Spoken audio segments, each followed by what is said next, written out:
picture of me and MJ. Miss Natural Resources gal. She's a great gal to have in class because she asks all the dumb questions everybody else is afraid to ask. And we're going, boy, I was wondering that stupid question too. Nice to meet you. I'm so glad MJ had the guts to ask it. Yeah. Are you getting embarrassed of that? Yeah. I'm trying my damnedest. Annie? Hey, Raj. Oh, this is fun. Raji. He's like, ooh. Oh yeah, that's fun and everything, but get the hell out. But what are you doing? Oh, now we're entertained. Andrew, But give me your glasses. That's more interesting. Ooh, I'll take those. Yeah. These Oakleys? Yeah, I can sell these. No, I'll chew them. Don't look at Yeah, boy!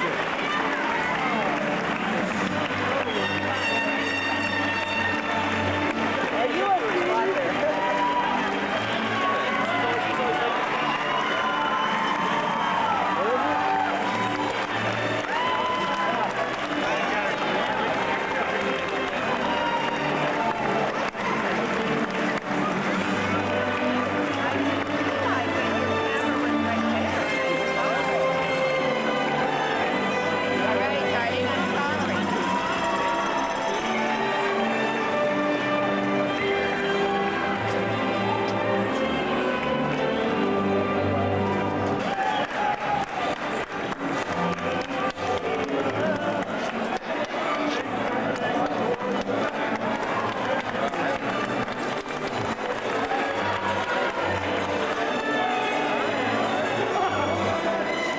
That frickin' camera. I hate that thing.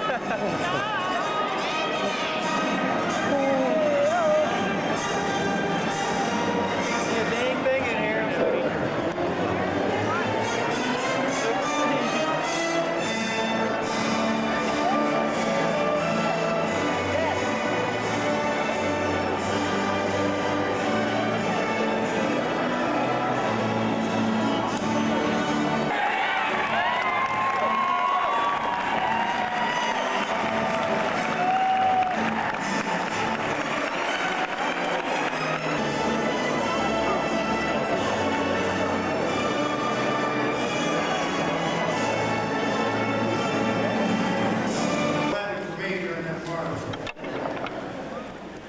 Let me welcome you to the May 1991 commencement of the School of Law.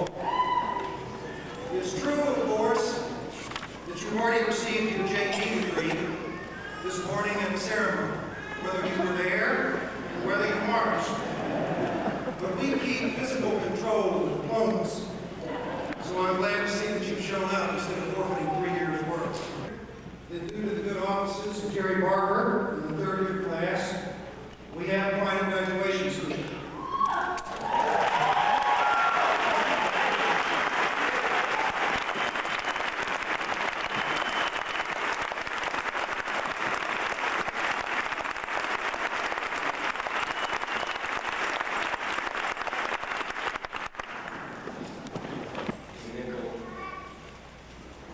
Distinguished faculty members, administrators, and graduates, parents, and friends who have gathered today. I am honored with a special sense by that introduction on this special day. Special in part of the very first of them because you hear friend of mine, one of Dr. King's writers and interpreters, of the brilliant young scholar, activist of our day, John Barber. One of his sons is graduating in this class. John was so meaningful and so dynamic, a brilliant light that burned at both ends.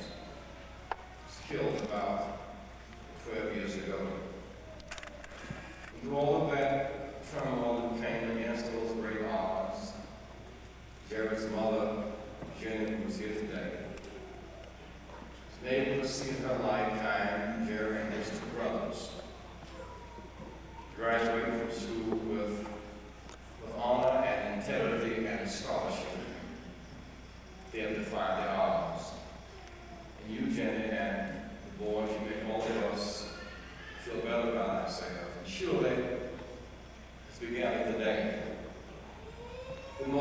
significant Supreme Court decision was rendered since the Emancipation Proclamation on this day in 1954. Legal writ was established that shook the foundations and the assumptions of our country, and has subsequently changed the whole world in the most profound way. On this day, May 17th, 1954. I wish all of you now would do something special. Today we have sons and daughters in the Persian Gulf, and they'll be there for a time longer than we have been told. At a cost far more expensive than we've been told, in greater danger than we have been told. In the aftermath of all of this, Saddam Hussein remains in power without forbearance.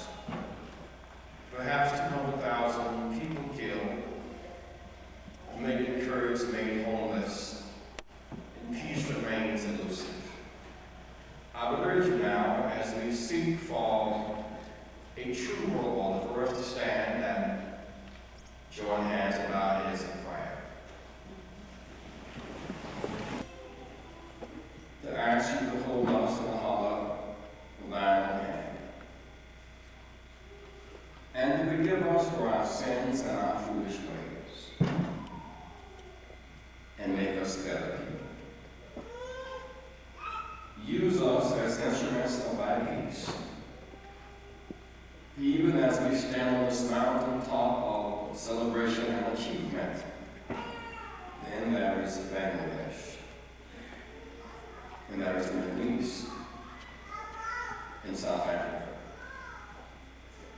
and Central America, and Native American reservations, and ghettos, and barriers. Make us better. Use this class in a special way to be levels of liberation, that our nation might be worthy of our manifold blessings. We know if we have the character and the faith, you have the power. Bless these thy children in a special way. Amen. Stage and receive your diplomas. You accept a special responsibility. As interpreters and champions of the law, you enter society with a heavy burden. You enter a society in which economic and racial inequality stains our democracy and our system of justice, in which the lives of the dispossessed are scarred by lawlessness, and the lives of their children hemmed in by fear. Our tradition of civil rights and equal opportunity and protection under the law is under attack. As citizens, as lawyers, as members of a community of conscience, it is incumbent upon you to take up these challenges of your day. I remember as well, so well, back in the days of the civil rights movement, we filled our days with mass demonstrations and civil disobedience. We filled the jails. I had great respect for my lawyers. We always consulted them before we would undertake a direct action on an act of civil disobedience. They always advised us not to do it for the record. After a while, we would say to them, just get us out of jail. And they always did. We would not have the civil rights we have today. We took the cries of the people and transformed them into law and abiding justice. We need lawyers who are more concerned with justice, public service, and the common good than some exalted position. We need lawyers who will protect the people who have no voice. We need lawyers with the courage to take on the injustices of our day, who can listen to the people in the office of the public defender, who can hear the cries of those who have no defense, and who will wield the law in pursuit of equality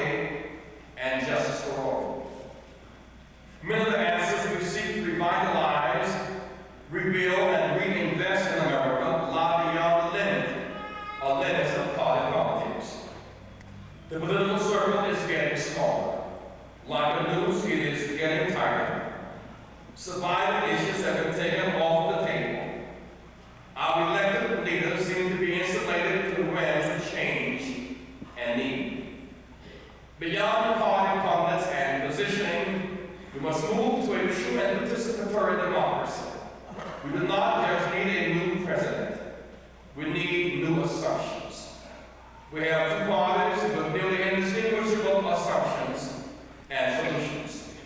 The voters have limited choices. For too long, farmers and urban America have been put on the back burner by both parties. To pay for a deficit they did not create, and bailout savings and loans, institutions, and leaves that did not serve them. The people who have borne the burden of unfair taxes with no party to speak out on their behalf. Up until 1948, Democrats and Republicans were indistinguishable in their assumptions about race and gender and justice. Then President Humphrey laid down the law. President Truman desegregated the armed forces. As a result, Strom Thurmond crossed over to form the Dixiecrats. He went from Democrat to Dixiecrat to Republican without a hitch, because the assumptions were the same. The only difference was the person in charge. Today, there are members of both parties that oppose the Civil Rights Bill. They want to put caps on suits for sexual discrimination. At the same time, they want to send American jobs on the fast as opposed to fair track, and the deliberative track to Mexico. Free trade must be fair trade and mutually beneficial to be sound. Both parties are developing a growing dependence on how they pay lobbyists, representing the vested interests of the few.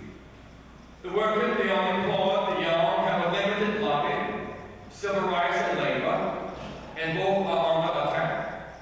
We just saw the DLC conference in Cleveland, a Democratic conference, with Republican lobbyists voting on the agenda.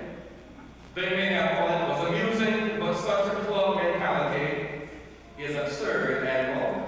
And economic barriers to keep people down and apart.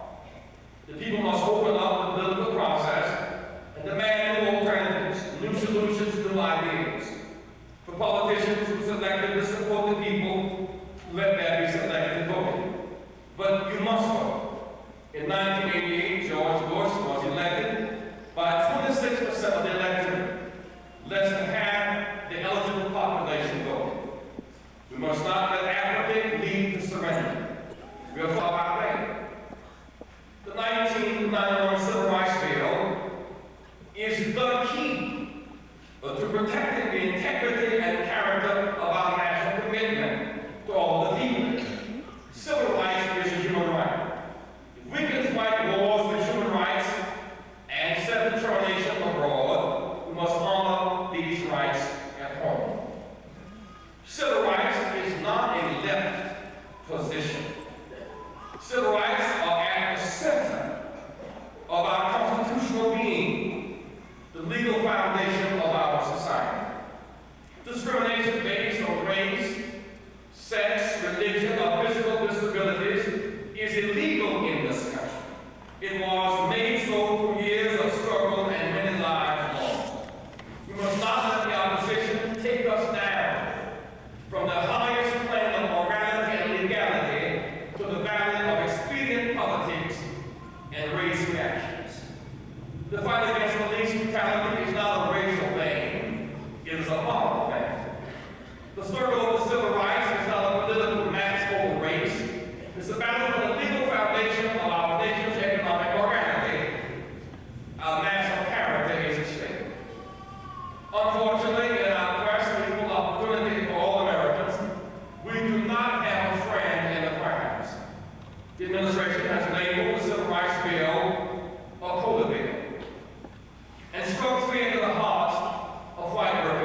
protect themselves from the consequences of their unequal patterns of employment and contract distribution.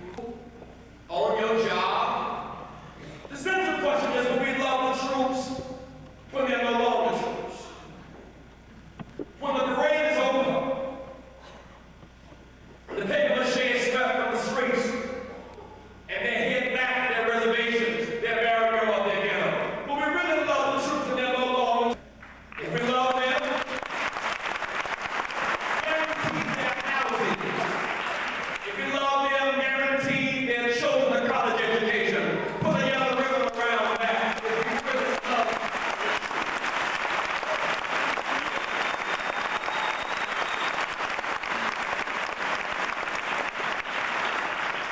We cannot let the politics of the day obscure the fundamental issues at stake. While they attack civil rights, code words, and racial fears, we must never forget our triumphs. For 100 years, we've gone from slavery to segregation to civil rights. We have a national legal commitment to equality that surpasses that of most nations. Civil rights is an affirmation of reality. By the year 2010, the U.S. workforce will be 70% female, black, and brown. Well, they're in the hemisphere, but we are 1/3. How can we argue for English only when the 2/3 of our neighbors speak Spanish and Portuguese in the main? How can we fight for the right not to be able to communicate with our neighbors, or indeed to trade with them? We talk about the true world order. Half of all human beings are Asian. Half of them are Chinese. 1/8 of the human race is African. 1/4 Nigerian. There are 22 nations in the Middle East.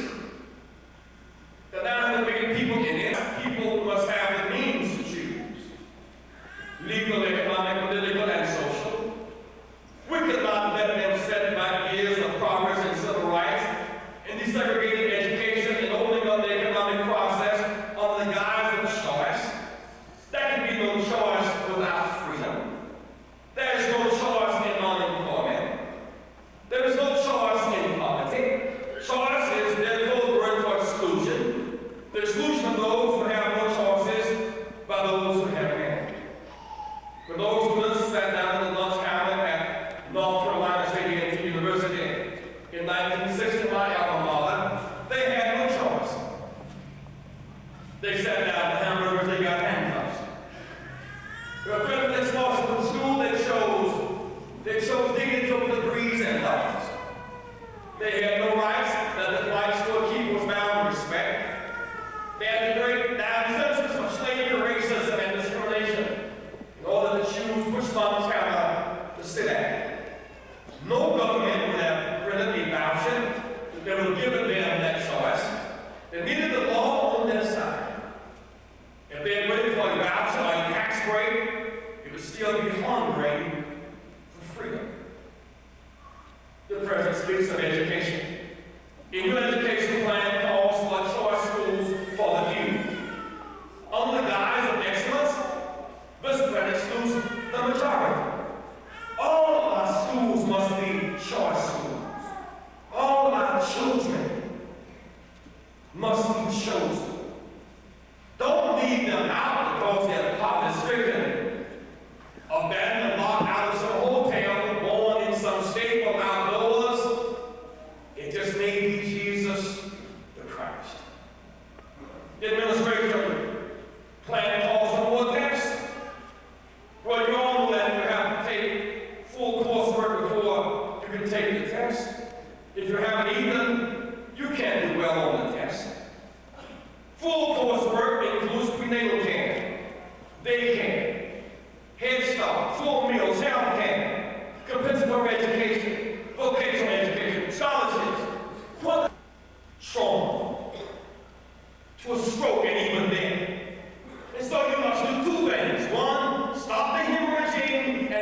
Huge hand, everyone.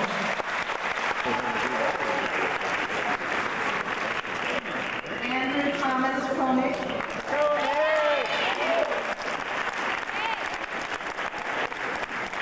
John Michael Lane.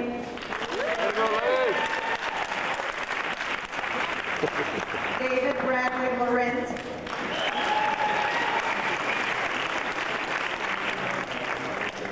Mary Elena.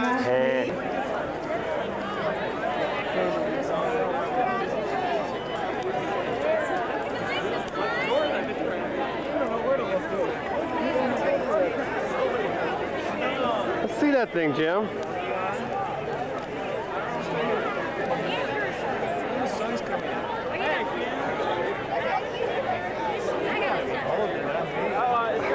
Oh, wait, take one of the three of us. Oh, it's a boy. Channel 7 News. Boogie partners. Every dance we had. What? We were boogieing. Great.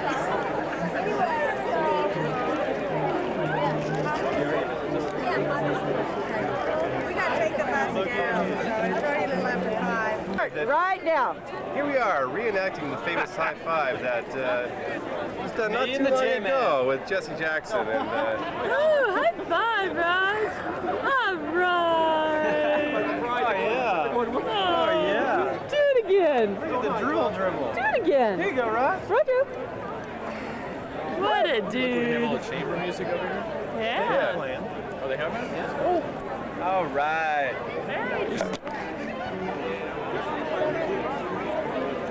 Very nice head. Yeah. Let's look. Let's look, Rod. Hi, Rod.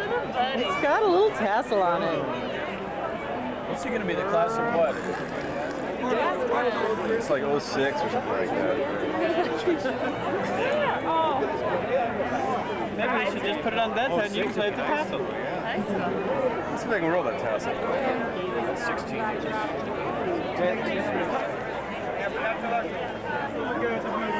Oh, yeah.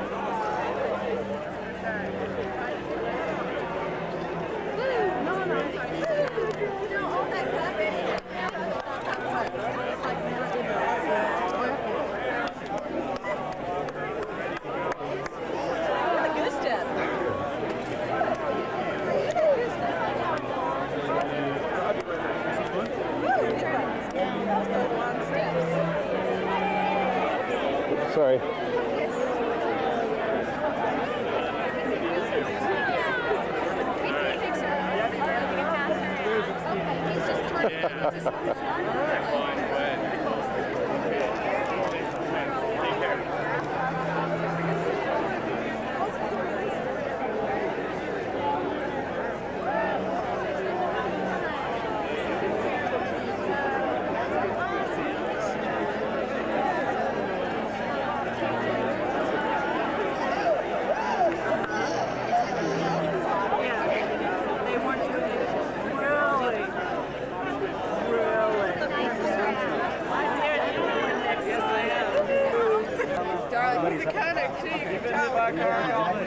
Hey, Andy.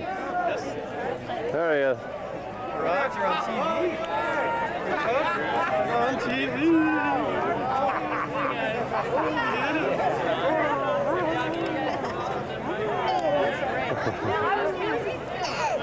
Oh, boy. Hey. Here's Andy. His happy graduation. My lovely family and friends. Yay! Everybody splash. Dr. JD. Hold up your Margos. The jurisprudence addiction guy. Doctor of juristology. Jurisprudence. Boulder's a wild place.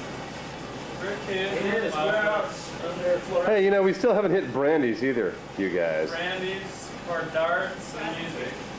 Brandy's? What's that next? Live music and live darts. Can I cross the, Ken Meister in here. So I am. I keep panning to the Ken. Okay, here. Meister needs to get in the tub. Okay, I'm in the tub. Cover up your top and there you go. Pretend it's like an Arctic stream. It's a little warm here for our street. It's like a big So could you guys describe the dinner we had tonight or anything? It was alright. Yeah, really. No, it's Took a just- big chunk out of pasta squalid, but hey, it was worth it. Who are you? Maybe Yeah, for you. right. Yeah. That's right. I think the dad's got the worst of the end of the Dad's day. got kind of rain, but they're good. Again. Man in the tan. But there gets worse about it. Playing, man. Okay, should we cut it? We'll pay him back someday.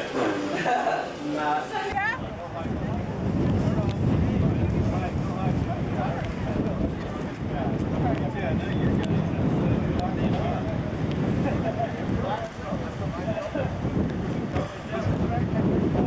Thanks for coming. Sorry about the wind. I know the kids are not in. Thanks a lot for coming. Oh, it was great. It was really fun. Thanks.